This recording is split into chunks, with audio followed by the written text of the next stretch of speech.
जोंनि हाइकमान बिजेपि बिथोनमोनना जों दिनैहाय जोंनि आसामनि गुबुन गुबुन जिल्लाफ्राव बिजेपि जयन हाबाफारि खालामदों आरो बहायबो जोंनाबो दिनै कसुगाव मण्डलाव जोंनि मण्डलनि मानगोनां आफादगिरि रमाकान्त ब्रह्मनि दैदेननायाव जों बहाय जिल्ला बिजेपिनि दैदेनगिरि सहायजों बे जयन हाबाफारि खालामदों आरो बहाय दिनैहाय गुबुन गुबुन हान्जानि मानसि स्पेसियेलि आगोलनि बिपिएफनि सोद्रोमाफोर आरो आगोलनि इउपिएफनि सोद्रोमाफोर जायफोर पार्टि नागारनानै दंमोन बिसोर दिनै बहाय जयन खालामदों। बहाय 600निबो बारा मानसिफ्रा बर' राभा आदिबासि मानसिफ्रा दिनै जयन खालामदों आरो बे जयन खालामनायनि खारना जाहैबाय बयबो रायजो राजाफोरा दिनै बिजेपिखौ मोजां मोनदों।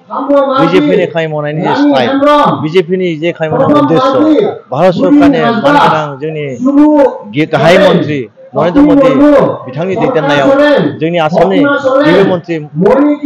हिमन्त बिश्व शर्मानि दैदेननायाव जे रोखोम उन्नतिनि जौगाखांनाय हाबा मावदों बेखौ नुनानै बयबो मोजां मोनदों। मानोना दिनै जेसेबां स्किमफोर जेसेबां खामानि मावदों गासिबो गोरिबफोरनि थाखाय सिन्था खालामदों। दा गोरिब मानसिफ्रा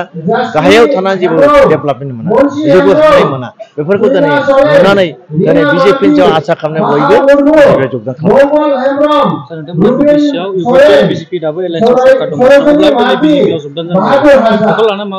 एजिपिथ' दाबो दं जयना थागोन जेब्लासिम जागोन खिन्थु आगोलबो जेनेबा बिटिसि इलेक्सनाव बिजेपिजों इउपिएफजों एलायन्सआनो भट गैला आलदा आलदा गेलेदों फ्रेन्डलि गेलेदों एबारबो बिदिनो गेलेगोन। दा इलेक्सननि उनाव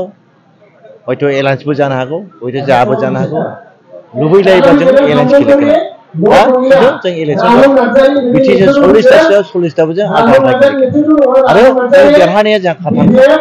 जों नुदों दिनैनि दिनाव 100 भागाव भटनि जे राननाया 65% नन बर' 35% भागाल' एसटि बेनि गेजेराव एसटिआवबो बिपिएफ इउपिपिएल बिजेपि थाहैबाय खिन्थु ओरै नन एसटिआव सलिड जोंहा खमसे खम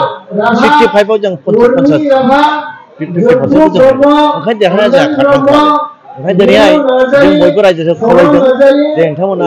बिजेपिखौ मोजां मोनदों नोंथांमोना फैनायखाय नोंखौ धन्यबाद होदों आरो नोंथांमोना बिदिनो बिजेपिआव थानाय जौगाखांनाय मोनगोन आरो जों जयैनो खामानि मावलांगोन बयबो जनगोष्ठीनि बयबो जाथिनि हारिनि आरो जों स्पेसियेलि बिटिसिनि बर'फोरनि थाखाय जों बिटिसिनि जे आन्दोलनखारि जे बर'फोर थै गारदों बे थै गारनायनि जे गुन बे बेसेनखौ माब्लाबा बनाय नङा बेनि थाखाय जों खामानि मावगोन। बेनि थाखाय सोरबा मानसिया जोंखौ सोलिनो नागिरबा जोंखौ थगायनो नाजायोब्ला जोंबो बेखौ सयज' खालामनो नाङा आरो जों बेनि थाखाय जोङो बेखौ जों माने उल्था बेनि थाखाय माने